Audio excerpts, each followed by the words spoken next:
সুন্নত পালন করলে আল্লাহর নবীর সুপারিশ পাওয়া যাবে। কিয়ামতের ময়দানে যেদিন অর্ধ হাত উপরে থাকবে সূর্য, পায়ের নিচে থাকবে তামার জমিন, মানুষ যে হা করে আকাশের দিকে তাকাবে আর বলতে থাকবে নাফসি নাফসি নাফসি, আল্লাহ আমাকে বাঁচাও, আল্লাহ আমাকে বাঁচাও, আল্লাহ তুমি আমাকে বাঁচাও। মুফাসসিরে কেরাম বলেন, সেদিন তার মায়ের কথা ভুলে যাবে, সেদিন তার সন্তানের কথা ভুলে যাবে, সেদিন তার বাবার কথা ভুলে যাবে, সেদিন তার ভাইয়ের কথা ভুলে যাবে, সেদিন তার বিবির কথা ভুলে যাবে, এমনকি তার নিজের নামটা পর্যন্ত ভুলে যাবে। পরিস্থিতি এমন হবে, অর্ধ হাত উপরে থাকবে সূর্য, পায়ের নিচে তামার জমিন। আজকে অনুভব করেন তো, কত উপরে সূর্য, কত উপরে সূর্য।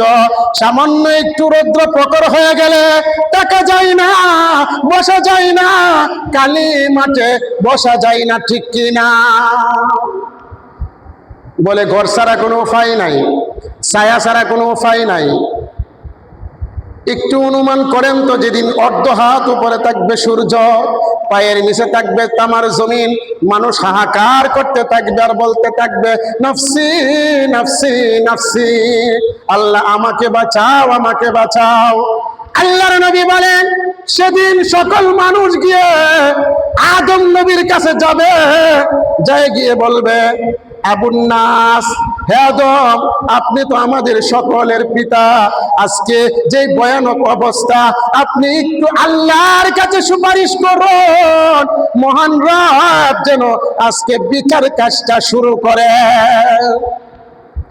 আদম আলাইহিস সালাতু ওয়াস সালাম আমাদের সবাইকে বলবে লাস্তু হুনাকুম, ও আমার সন্তানেরা, আজকে আমি আদম এই সুপারিশ করার উপযুক্ত না। আদম আলাইহিস সালাতু ওয়াস সালাম বলবে, আল্লাহ পাক রব্বুল আলামিন আমাকে জান্নাতের মধ্যে বলেছিলেন, আদেশ করেছিলেন, ওয়া ইয়া আদম উসকুন আনতা ওয়া যাওজুকাল জান্নাতা ওয়া কুলা মিনহা রাগাদান হাইসু শি'তুমা ওয়া লা তাকরাবা হাযিহিশ শাজারা ফাতাকুনা মিনাজ জালিমিন। আল্লাহ পাক রব্বুল আলামিন আদমকে বলেছিলেন, হে আদম, জান্নাতের মধ্যে তুমি বসবাস করো, তোমার বিবিকে নিয়ে বসবাস করো, যেখানে মন চাই সেখানে যাও, যেটাই মন চাই সেটাই যাও, যা মন চাই তা খাও, কিন্তু সাবধান, ওই গাছটার ধারে কাছেও যাইও না। আদম আলাইহিস সালাতু ওয়াস সালাম শয়তানের দুকায় ওই গাছের কাছে চলে গেছে, ফল খেয়ে ফেলছে, আল্লাহ পাকের হুকুম লঙ্ঘন করেছে। আল্লাহ পাক রব্বুল আলামিন আমাদের পিতা আদম এবং আমাদের মা হাওয়া আলাইহিস সালাতু ওয়াস সালামকে আল্লাহ দুনিয়ার জমিনে পাঠায়া দিয়েছে। আদম আলাইহিস সালাতু ওয়াস সালাম সেই দিন সকল হাসরবাসীকে বলবে, আজকে আমি উপযুক্ত না, কারণ আমি এই যে জান্নাতের মধ্যে আল্লাহর হুকুম লঙ্ঘন করেছিলাম, ফল খেয়ে ফেলেছিলাম, আজকে যদি আমাকে বলে আদম আমার হুকুম কেন লঙ্ঘন করেছ, আমার কি অবস্থা হবে? এই জন্যই আদম নবী বলবেন লাস্তু হুনাকুম, আজকে আমি উপযুক্ত না। চলে যাও, ইযহাবু ইলা নূহ, নূহের কাছে চলে যাও। সকল হাসরবাসীরা নূহ নবীর কাছে যাবে। নূহ নবীর কাছে যাওয়ার পর নূহ নবী আলাইহিস সালাতু ওয়াস সালাম বলবেন লাস্তু হুনাকুম, আজকে আমিও উপযুক্ত না। যেদিন প্লাবন হয়েছিল, আমার সন্তান কেনান ছিল পাহাড়ে, আমি তখন ডাক দিয়েছিলাম, আল্লাহ সেদিন নিষেধ করেছিলেন, আমি জানি না সেই ডাকের কারণে যদি আমি অপরাধী হয়ে থাকি, আজকে আমার অপরাধ যদি আল্লাহ খুলে দেন, আমার কি অবস্থা হবে? লাস্তু হুনাকুম, তাই আমি আজকে সুপারিশের উপযুক্ত না। নূহ নবী বলবেন ইযহাবু ইলা ইব্রাহিম, যাও তোমরা ইব্রাহিম নবীর কাছে। ইব্রাহিম আলাইহিস সালাতু ওয়াস সালামের কাছে যাওয়ার পর ইব্রাহিম আলাইহিস সালাতু ওয়াস সালাম একই কথা বলবেন। ইব্রাহিম আলাইহিস সালাতু ওয়াস সালাম বলবেন, লাস্তু হুনাকুম, আজকে আমি সুপারিশের উপযুক্ত না, চলে যাও। ইযহাবু ইলা মূসা, মূসার কাছে চলে যাও।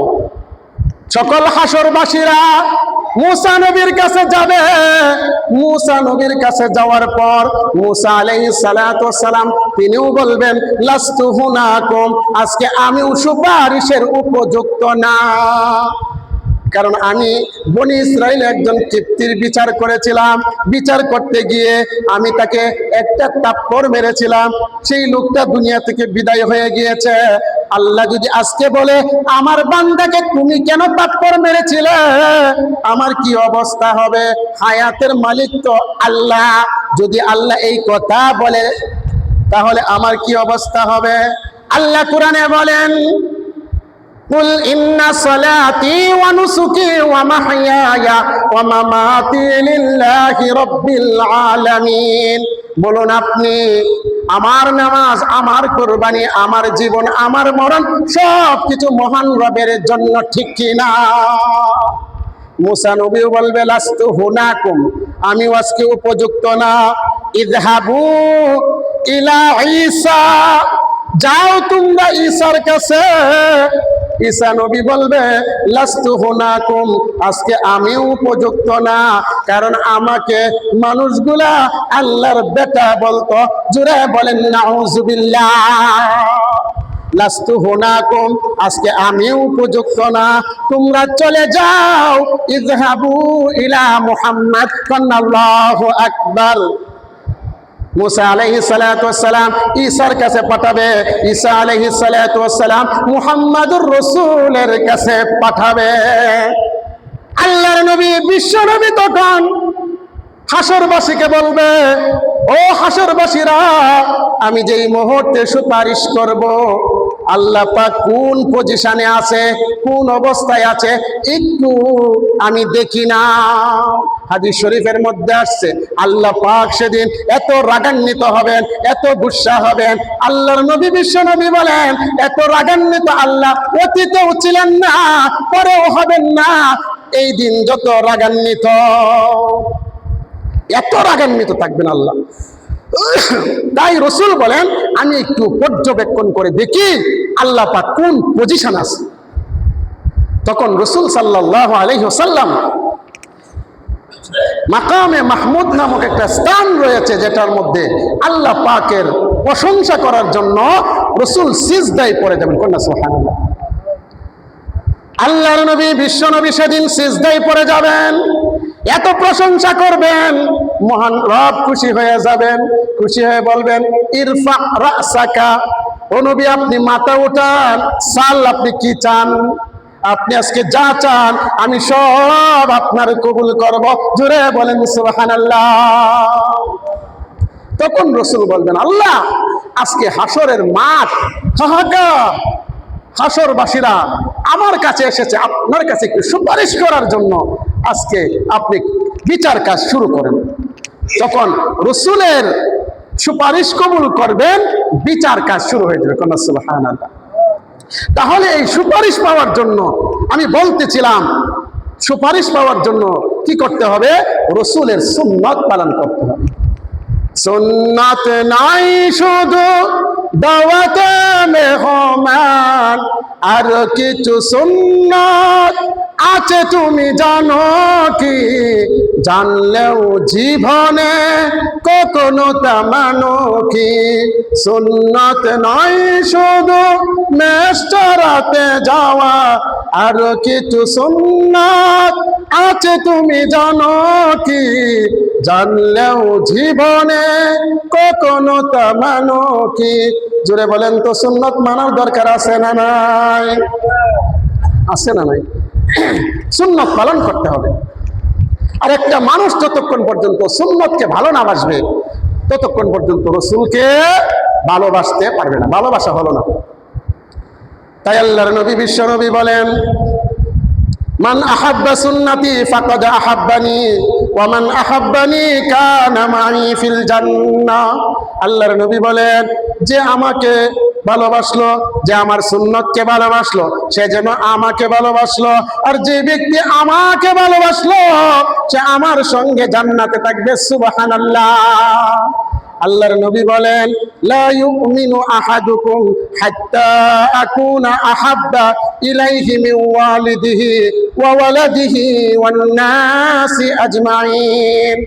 আল্লাহর নবী বলেন, একটা মানুষ ততক্ষণ পর্যন্ত কামেল মুমিন হতে পারবে না যতক্ষণ পর্যন্ত আমি রসুলকে ভালো না বাসবে। আগের হাদিস দ্বারা বুঝতে পারি, আর রসুলকে ভালোবাসতে তখনই পারবে যখন রসুলের সুন্নতকে সে কি করতে পারবে, ভালোবাসতে পারবে। আল্লাহর নবী, বিশ্ব নবী যখন এই হাদিস বললেন, লা ইউমিনু আহাদুকুম হাত্তা আকুনা আহাব্বা ইলাইহি মিন ওয়ালিদিহি ওয়া ওয়ালাদিহি ওয়ান নাসি আজমাইন। আল্লাহর নবী বলেন, একটা মানুষ ততক্ষণ পর্যন্ত কামেল মুমিন হতে পারবে না যতক্ষণ পর্যন্ত আমি রসুলকে তার জীবনের চেয়ে, তার মা বাবার চেয়ে, তার ভাই বোনের চেয়ে, তার আত্মীয় স্বজনের চেয়ে, এমনকি কলিজার টুকরা সন্তানের চেয়ে বেশি ভালো না বাসতে পারবে। এই কথা বলার সময় খলিফাতুল মুসলিমিন হযরত ওমর দাঁড়ায়া গেল। দাঁড়ায়া বলতে লাগলো, ইয়া রাসূলুল্লাহ, ইয়া হাবিবাল্লাহ, ওগো নবীজি, আমি আপনাকে মহব্বত করি, ভালোবাসি। আল্লাহর নবী বলেন, ওমর, তুমি কতটুকু ভালোবাসো? তুমি কি তোমার জীবন থেকে বেশি ভালোবাসো? তুমি কি তোমার মা বাবা ভাই বোন আত্মীয় স্বজন থেকে, এমনকি কলিজার টুকরা সন্তানের চেয়ে বেশি ভালোবাসো? খলিফাতুল মুসলিমিন হযরত ওমর বলে, ইয়া রাসূলুল্লাহ, ইয়া হাবিবাল্লাহ, ওগো নবীজি, আমার দিল সাক্ষী দেয়, আমার বিবি বাচ্চা, আমার মা বাবা, আমার ভাই বোন, আমার আত্মীয় স্বজন, এমনকি কলিজার টুকরা সন্তানের চেয়ে বেশি আপনাকে মহব্বত করি। আল্লাহর নবী বলেন, হে ওমর, এখনো কি তোমার জীবন থেকে আমাকে বেশি ভালোবাসতে পারো নাই?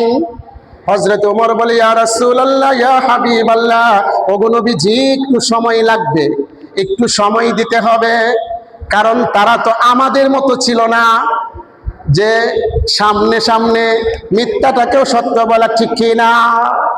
খলিফাতুল মুসলিমিন ওমর একটু সময় নিলেন, কারণ তারা তো কপটতা জানতেন না, তারা তো ধোঁকাবাজি জানতেন না। রসুলের সাথে ধোঁকাবাজি করার তো প্রশ্নই ওঠে না। খলিফাতুল মুসলিমিন হযরত ওমর একটু নীরব হয়ে গেল। নীরব হয়ে চিন্তা করলো, দেখে তার জীবন থেকে এখনো রসুলকে বেশি ভালোবাসতে পারে নাই। আল্লাহর নবী বলেন, হে ওমর, এখনো তুমি কামেল মুমিন হতে পারো নাই। চিন্তা করেন, ওমরের ক্ষেত্রে যদি রসুল এই কথা বলে, আপনি আমার ক্ষেত্রে কেমন কথা? এমন সময় খলিফাতুল মুসলিমিন ওমর নিজেকে ধিক্কার দিতে লাগলো, তিরস্কার করতে লাগলো, বলতে লাগলো, ও খলিফা, ও ওমর, ও কাত্তাবের বেটা ওমর, এখনো কি তোর জীবন থেকে মুহাম্মদুর রাসূলকে বেশি ভালোবাসতে পারোস নাই? হযরত ওমর বলে, এই কথা যখন আমি আমার নিজেকে তিরস্কার করতে লাগলাম, আমার মন